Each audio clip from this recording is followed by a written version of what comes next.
Assalamualaikum warahmatullahi wabarakatuh. Selamat pagi semuanya. Kembali lagi bersama saya di pembahasan materi pelajaran sosiologi. Bagaimana kabar kalian hari ini? Semoga kita semua dalam keadaan sehat. Amin. Oke, setelah kemarin kita sama-sama mempelajari tentang materi pengertian ilmu sosiologi menurut beberapa para ahli, hari ini kita masuk ke pembahasan berikutnya tentang ciri-ciri ilmu sosiologi. Langsung saja. Sebagai sebuah ilmu pengetahuan, sosiologi memiliki karakteristik yang sesuai dengan kaidah ilmu ilmiah. Karakteristik atau ciri-ciri ilmu sosiologi dalam pandangannya dibutuhkan untuk mengkategorikan bahwa sosiologi adalah ilmu terapan yang bisa diaplikasikan dalam kehidupan bermasyarakat. Ada 4 ciri-ciri ilmu sosiologi. Ada empiris, teoritis, kumulatif, dan non-etis. Apa saja keempat ciri tersebut? Mari sama-sama kita bahas ya. Yang pertama, empiris.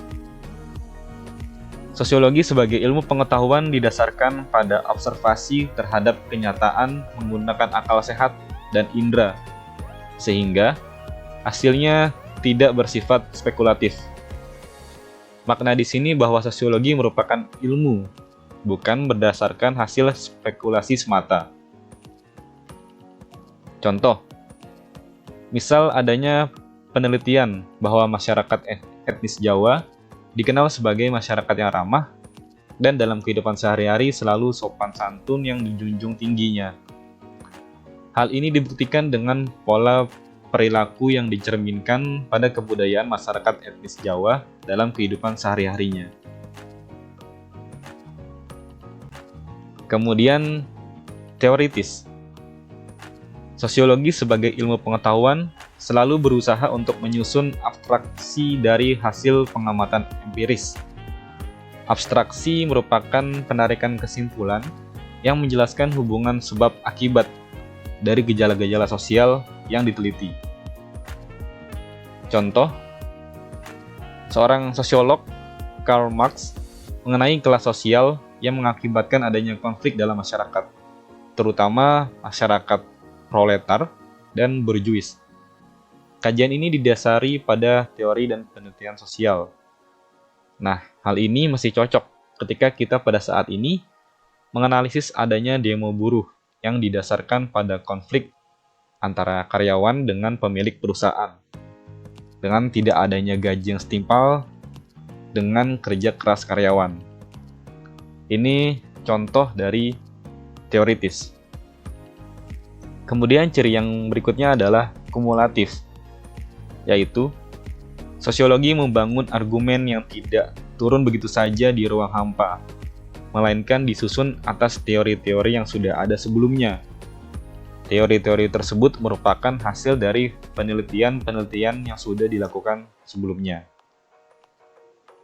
Contoh dari ciri kumulatif, ada sebuah penelitian yang menunjukkan pemakaian sosial media digunakan untuk menjalin hubungan pertemanan dengan teman yang jauh secara virtual.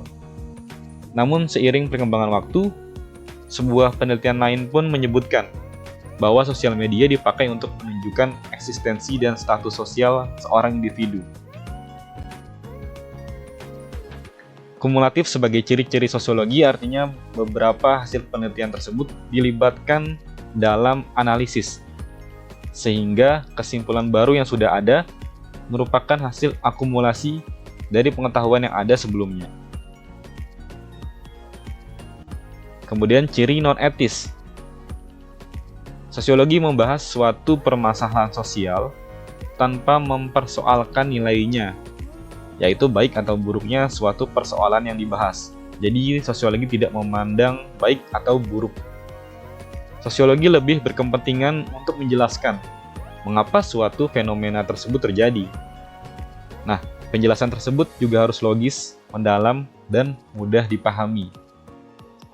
Contoh, ketika kita melakukan analisis mengenai anak jalanan yang mengemis, kita tidak boleh memberi penilaian buruk terhadap anak jalanan tersebut. Namun kita berusaha menguraikan secara analitis kenapa anak jalanan bisa ngemis di jalanan dari berbagai sudut pandang, baik secara ekonomi, keluarga, sosial, dan sebagainya. Sosiologi bersifat non-etis. Sekali lagi, artinya tidak menjustifikasi baik atau buruk suatu persoalan sosial.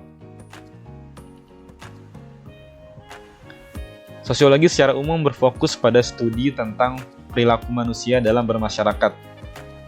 Namun, para sosiolog umumnya memiliki pendekatan yang berbeda-beda dalam melihat suatu objek sosiologi. Ada sosiolog yang mungkin lebih tertarik untuk mengupas tentang perilaku menyimpang pada manusia atau sosiologi kriminal. Ada juga yang mungkin lebih tertarik mengupas tentang aspek politik dari kehidupan sosial masyarakat atau sosiologi politik.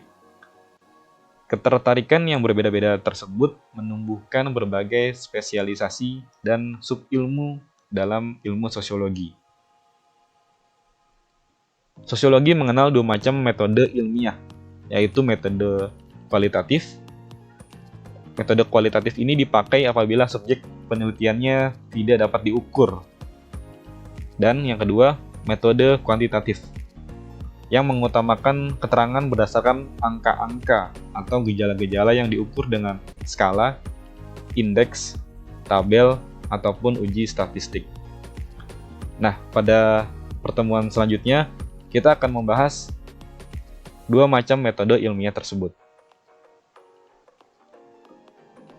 Baik, sampai di sini terlebih dahulu pembahasan kita hari ini tentang ciri-ciri ilmu sosiologi. Selanjutnya, kalian bisa belajar kembali tentang materi ini di buku paket, buku LKS, atau bisa menonton video di channel-channel YouTube lainnya tentang sosiologi, ataupun dari sumber internet lainnya. Seperti biasa, jika ada yang ingin ditanyakan atau didiskusikan lebih lanjut, silahkan bisa didiskusikan melalui kolom komentar atau di grup WhatsApp kelas. Terima kasih atas perhatiannya. Wassalamualaikum warahmatullahi wabarakatuh dan enjoy learning.